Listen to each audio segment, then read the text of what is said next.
Fala galera! Seja bem-vindo, seja bem-vinda a mais um Prepara Conhecimentos Específicos. É, papai! E hoje nós vamos resolver questões da banca IDESG e questões da banca FCC, né? Banca IDESG, a nossa banca de Cariacica, FCC, a nossa banca da CEDU. E, claro, questões que caíram nos conhecimentos específicos de professor de português. Trouxe hoje questões variadas para você compreender o estilo da banca e, claro, a gente poder aqui comentar um pouco sobre alguns aspectos fundamentais do nosso conteúdo. Mas, claro, antes da gente começar, aquela pergunta que eu faço sempre. Você já me segue no Instagram? @profguifonseca. Segue lá. Sempre posto coisas muito legais por lá. Além disso, além do @profguifonseca aí, você já se inscreveu no canal? Aperta aí no inscrever-se, não custa nada, você ajuda muito o nosso trabalho a crescer e sempre que eu postar um vídeo novo você é notificado. É, papai! Vem comigo, vem comigo! Olha aí, questão 31, né, de uma prova da IDESG, né? Foi a primeira questão da última prova de conhecimentos específicos que a IDESG fez. Leia o poema abaixo, Oficina Irritada, de Carlos Drummond de Andrade. Galera, nós que estamos aqui hoje vamos fazer um combinado. Sempre que um grande autor da literatura se apresentar na sua prova, você já tem que saber situá-lo. Situá-lo na escola literária, situá-lo no tempo ao qual ele pertence. Então eu preciso saber que Carlos Drummond de Andrade se situa ali na segunda fase do modernismo. Eu preciso saber isso. Por quê? Porque a partir dessa ideia eu consigo compreender muito mais o que o texto me pede. O que foi a segunda fase do modernismo? Foi uma fase da consolidação da nova literatura.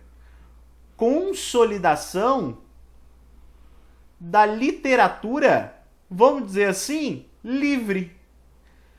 Por que a segunda fase do modernismo representou a consolidação de uma literatura livre? Por que a segunda fase do modernismo representou essa ideia de uma literatura que fosse o mais livre possível? Porque na primeira fase do modernismo, a primeira fase do modernismo foi um chute na porta. Toda vez, pessoal, que você quer fazer uma ruptura, você precisa ser muito incisivo. E a primeira fase do modernismo foi. Só que ela cai numa certa contradição. A primeira fase do modernismo, ela só produz poemas em versos livres, versos brancos, temas cotidianos, poemas piada e por aí vai. Mas será que isso é a verdadeira liberdade? Será que só produzir isso é a verdadeira liberdade? Ou a verdadeira liberdade é você produzir isso também? Então a segunda fase do modernismo propõe essa reflexão. E é por isso que nós temos na nossa principal geração de poetas na segunda fase do modernismo. Carlos Drummond de Andrade, Cecília Meirelles, Jorge de Lima, por aí vai, pessoal. Esses poetas são da segunda fase do modernismo e conseguiram produzir aí o que há de melhor na nossa literatura, justamente porque eles combinaram as conquistas da primeira geração sem deixar de lado toda a herança literária, ok? Olha bem, eu quero compor um soneto duro, como poeta algum ousara escrever. Eu quero pintar um soneto escuro, seco, abafado, difícil de ler.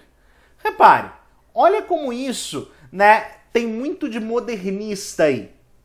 Né? Veja, Ele não colocou o tradicional, que é eu quero fazer um soneto livre, eu quero fazer um soneto, né, eu quero fazer um soneto belo. Não, ele coloca que quer fazer um soneto duro, um soneto escuro, que são palavras incomuns para descrever um soneto.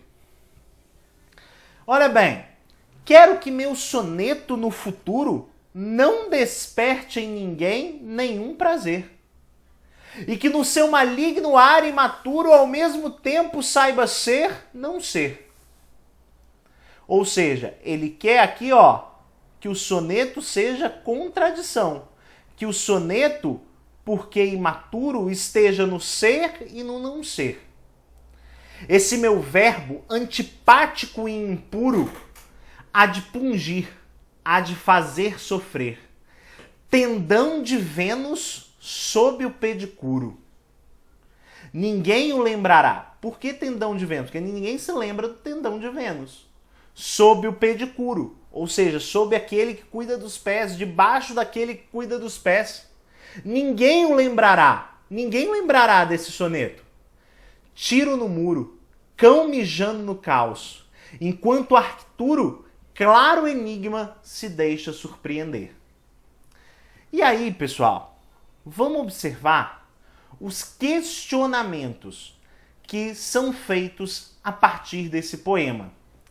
Observe que ele fala assim: é possível identificar duas funções da linguagem no poema, metalinguística e poética. Vamos lá, minha gente. O que é a ideia de função da linguagem? Rapidinho aqui, Isso tem a ver com a teoria da comunicação de Jacobson, lá nos anos 70. Ele disse que a linguagem, que a comunicação se fazia a partir desses 6 elementos. Se a linguagem estiver muito focada no remetente, ou seja, se for um texto que está muito ligado ao eu, desempenha-se a função emotiva da linguagem. Se for um texto dando uma ordem para o destinatário, por exemplo, uma propaganda, um anúncio de classificado, o objetivo é que o destinatário faça alguma ação, eu vou ter o que a gente chama de função conativa da linguagem, ou apelativa da linguagem, tá bom? Mensagem. Mensagem significa a forma como eu falo ou eu escrevo. Se o foco está na forma, eu vou chamar isso de função poética da linguagem.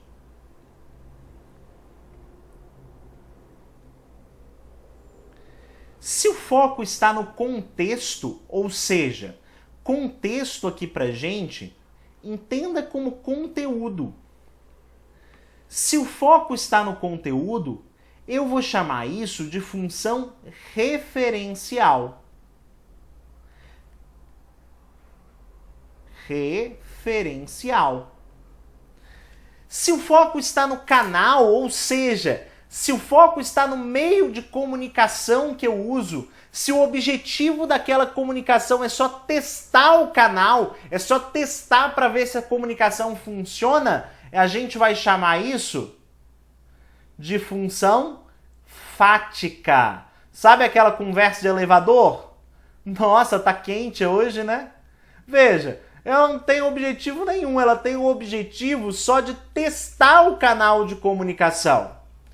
E aquilo que tem a função no código, ou seja, de falar sobre a própria linguagem, a gente diz que isso é função metalinguística. Olha bem, função metalinguística. Essa é a ideia, pessoal. Repare, o que as provas vão perguntar então? Quais funções são predominantes? Quais funções que predominam na hora de eu fazer uma análise de texto? Beleza? Então, eu tenho que prestar atenção em qual dos elementos o meu texto está mais focado. Um poema, pessoal, é muito difícil não se focar na forma. É claro que quando Carlos Drummond de Andrade aqui pensa o soneto dele, ele está pensando em rimar duro com escuro, escrever com ler, está pensando na construção do verso. Repare que a atenção à forma é uma característica muito grande do texto dele. Então a função poética está aqui presente como predominante? Tá. A função metalinguística também, ó, porque quando ele já começa falando que quer compor um soneto duro, você já tem um poema falando sobre a própria arte de fazer poemas. Você tem um poema falando sobre a sua própria escrita. Então, também está presente a função metalinguística. Logo, a 1 está correta. Aí olha o que ele fala. A repetição do verbo querer na terceira e quinta estrofe serve como exemplo de redundância. Ó, quero na terceira e na quinta estrofe serve como um exemplo de redundância. Vamos lá, pessoal. Ó, eu quero compor um soneto, eu quero pintar um soneto escuro, quero que meu soneto... Repare, minha gente, ele está falando que essa repetição do quero é um exemplo de redundância. Eu nem vou comentar aqui que a ideia conseguiu confundir a ideia de estrofe e verso, né? Aqui ela está falando terceiro e quinto versos, e não terceira e quinta estrofe, tá, pessoal? Quero que meu soneto, quero. Repare, isso é redundância? Não, ele coloca esse quero como um reforço da linguagem, ok? Para reforçar, para estabelecer um paralelismo, para repetir a mesma estrutura. Então você não tem a ideia de redundância aí. Então, ó, tem dois erros. Primeiro, que não é estrofe. Segundo, que não é exemplo de redundância. Olha como é importante aquilo que eu falei para você de localizar o autor. O poema é representativo da literatura romântica brasileira? Não! Aqui a gente já viu que o poema é da segunda fase do modernismo. Então é um exemplo da literatura modernista. Então a 3 também está errada. E a 4 a gente também já praticamente respondeu, porque repare, a função metalinguística está presente desde a primeira estrofe. Eu quero compor um soneto duro. Minha gente, eu quero compor um soneto duro já é a linguagem falando sobre a própria linguagem. Portanto, certíssimo aí nessa ideia da função metalinguística também. Logo, 1 e 4 estão corretas. Letra C de sapo cururu aí. Ok? Vamos para a próxima. A próxima cobra a ideia de variação linguística e pede para a gente relacionar as expressões à ideia de regionalismo, gírias, dialetos e jargões. Minha gente, regionalismo são expressões que se falam em determinadas regiões. Por exemplo, o verbo pocar é algo que se fala muito no Espírito Santo e em vários estados ali do Norte e Nordeste, mas não se fala, por exemplo, em São Paulo. Né? Então, regionalismo são vocábulos específicos por regiões. Tem muito a ver, portanto, com a variação do local. Tem muito a ver com a variação que a gente coloca como uma variação que depende do lugar. As gírias, pessoal, estão ligadas muitas vezes a contextos informais. O que importa aqui é o nível de linguagem. É o nível de linguagem. Dialetos. Dialeto tem a ver com toda uma construção da língua numa região específica, num tempo específico. Então, o dialeto é uma forma de se falar a língua. E os jargões, pessoal? Muita gente tem dificuldade de diferenciar a gíria e o jargão. A diferença, meu povo, é que os jargões têm muito a ver com o ambiente profissional. Os jargões têm muito a ver com a ideia de profissionalização. Tudo bem? Então repare aqui. Mandioca, aipim e macaxeira. Aí no Espírito Santo a gente chama de aipim. Aqui em São Paulo é mais comum ouvir mandioca. Em outros estados é mais comum ouvir macaxeira. Portanto, minha gente, aqui nós temos um exemplo de vocábulos ligados ao regionalismo. Paquera, date, crush são gírias. Repare, paquera é uma expressão informal que a gente conhece desde sempre. Date é uma expressão mais nova, né, que é uma importação do inglês que não precisaria, repare, né, ela vem com uma carga semântica diferente, mas a gente poderia simplesmente falar encontro. Mas quando a gente fala date, a gente carrega a afetividade desse encontro. A gente carrega essa ideia de encontrar alguém para eu me relacionar afetivamente. Crush, né, ou seja, aquela pessoa que você tem ali algo, aquela pessoa que você tem uma certa admiração. Crush são gírias. Carioca, gaúcho, nordestino são dialetos, são formas de se falar a língua que nesse caso dependem do estado. Peticionar, né, é do ramo jurídico. Prognóstico pode ser do ramo jurídico, do ramo médico, por aí vai. Brifar, normalmente da área de marketing, né? Um aportuguesamento de briefing. Inclusive, pessoal, é muito ruim, né? Nossa, eu acho um uso péssimo da língua isso. Ah, eu vou te brifar. Um que me irrita muito é vamos startar o projeto. Para com esse troço, hein? Se você fala lá na escola que você trabalha, vamos startar o projeto, você pode parar com esse troço.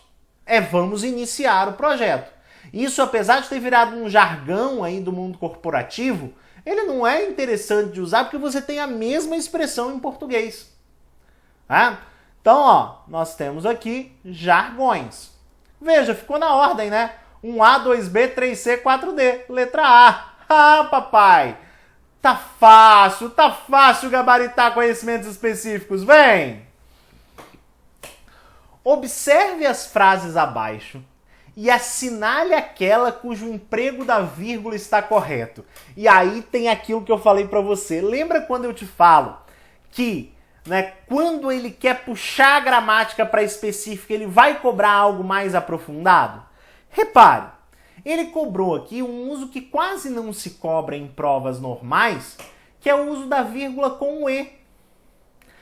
Quando que eu posso, a vírgula diante do E, ela nunca é obrigatória. Quando que ela é facultativa? Ela vai ser facultativa, minha gente, em dois casos. Ela vai ser facultativa, basicamente, quando eu tenho orações com sujeitos diferentes,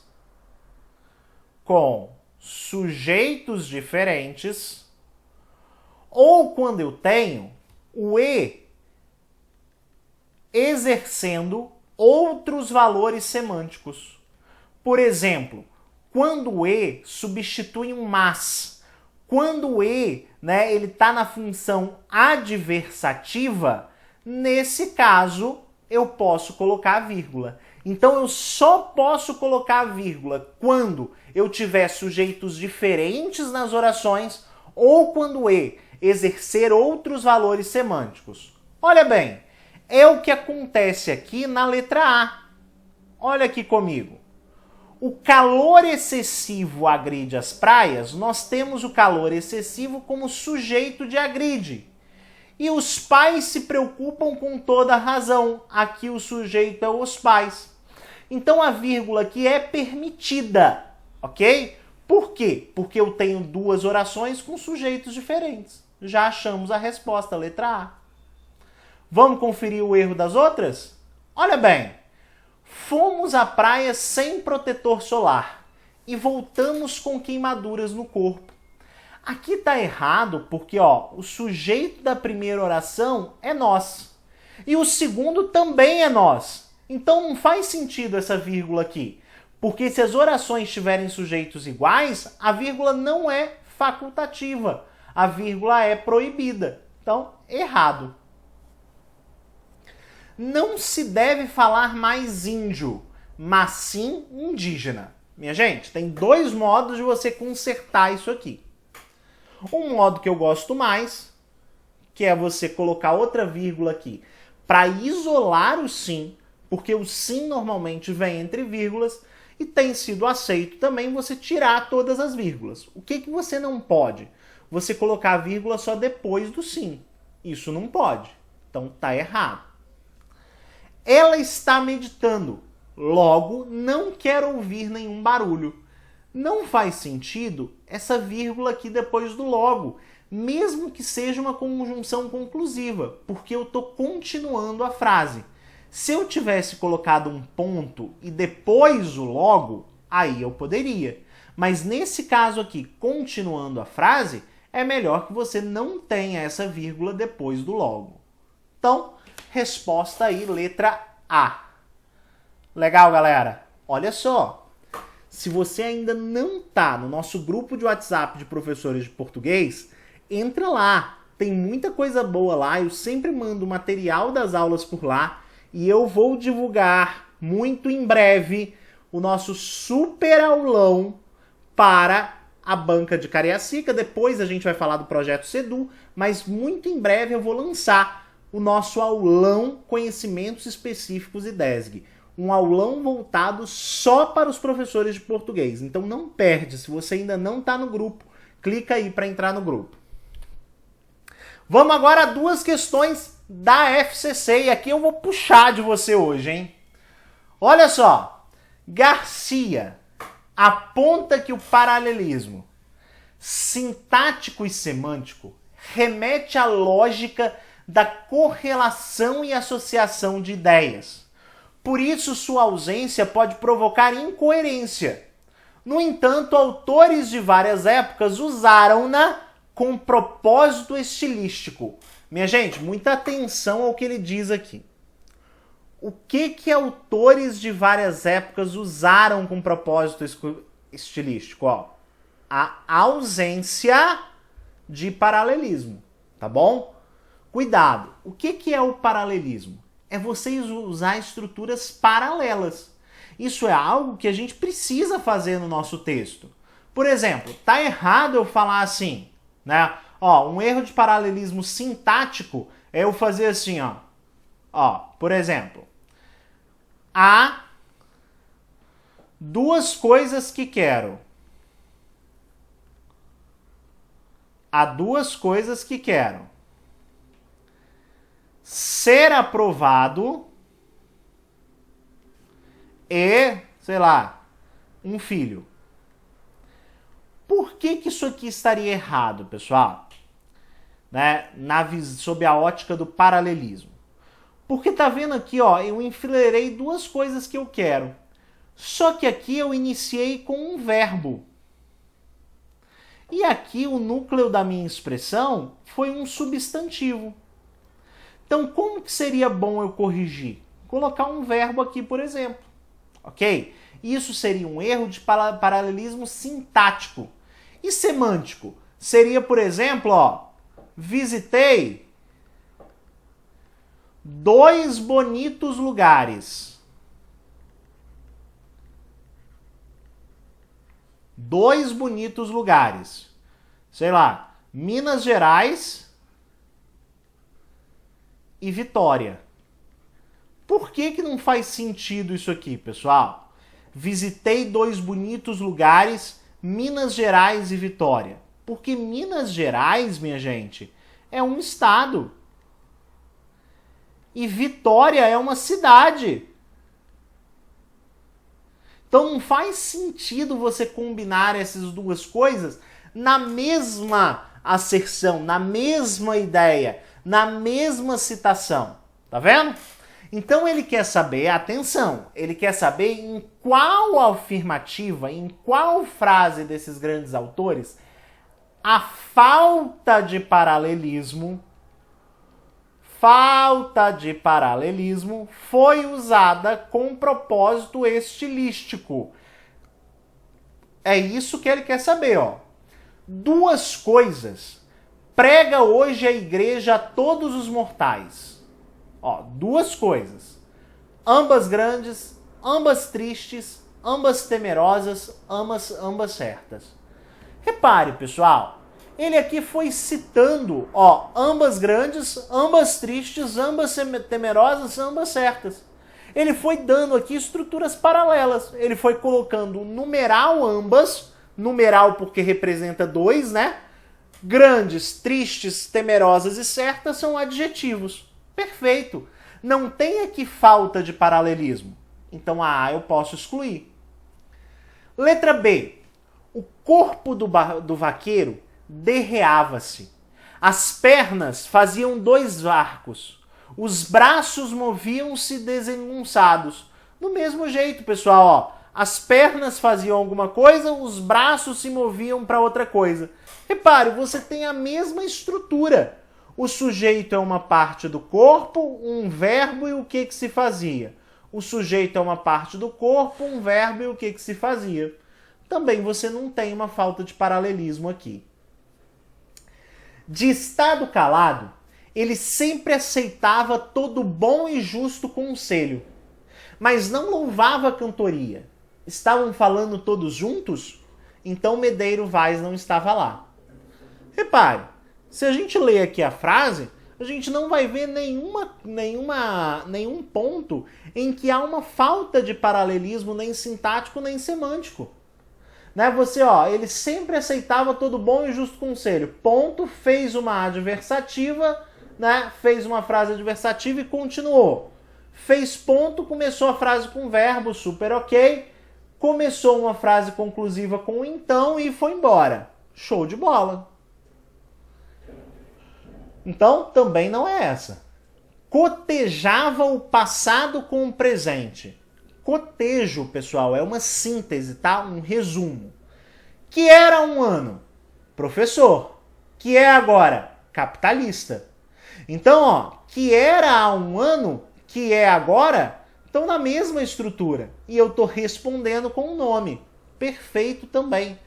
Aqui, nessas 4 primeiras afirmações, sobretudo na A, na B e na D, você tem um uso, na verdade, do paralelismo. Por isso que essa questão, às vezes, pode confundir, né? Porque ele tá perguntando aí da falta de paralelismo.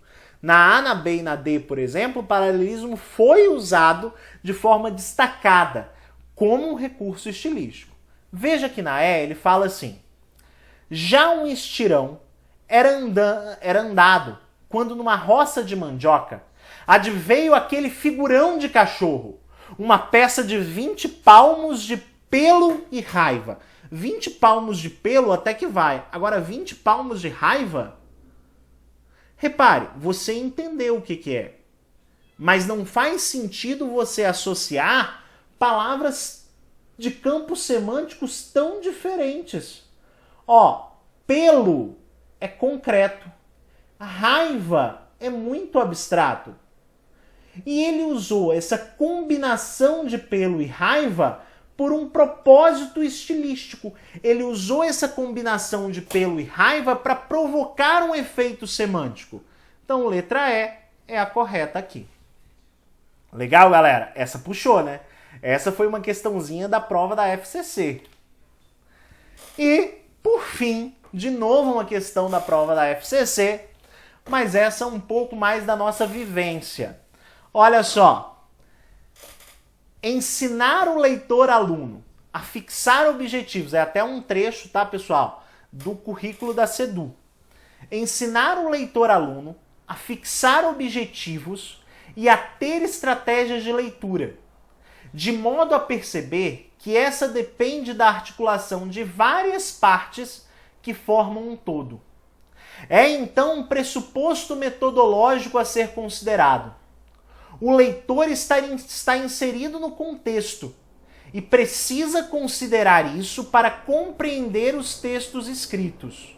Então, o leitor está inserido no contexto e precisa considerar isso para compreender os textos escritos. Em sala de aula, configuram-se como estratégias de preparação para a leitura as ações de descobrir conhecimentos prévios dos alunos. Então, antes de ler um texto, eu discuto os conhecimentos prévios dos alunos, discutir o vocabulário do texto, explorar a seleção do tema do texto, do assunto tratado, levantar palavras-chave e exercitar inferências sobre o texto. Então, tudo isso ele coloca aí como práticas a se fazerem, como estratégias de preparação para a leitura. E aí ele coloca o ato de exercitar inferências sobre o texto, pressupõe desenvolver atividades pedagógicas que permitam ao leitor-aluno. Minha gente, o que é uma inferência? Inferência, que é a palavra central aí, a gente precisa lembrar que é uma conclusão a que se chega a partir do texto. Não é algo que não está no texto. É algo que eu vou compreender a partir da leitura do texto. Portanto, isso parte muito da ideia do implícito, que é exatamente o que está aqui na letra C. Não é destacar o que é do seu interesse, não é localizar o explícito. O explícito estaria na esfera da compreensão. Não é uma atividade de produção de novo texto e também não é ler em voz alta. Exercitar inferências é aprender informações implícitas no texto. Legal, galera? Frase para você. Sem sonhos a vida não tem brilho. Sem metas os sonhos não têm alicerces. Sem prioridades os sonhos não se tornam reais. Estamos juntos, espero que você tenha gostado de mais esse encontro. Antes de você sair, deixa uma mensagem, o que você achou da aula de hoje? Beijo pra você e até a próxima, valeu!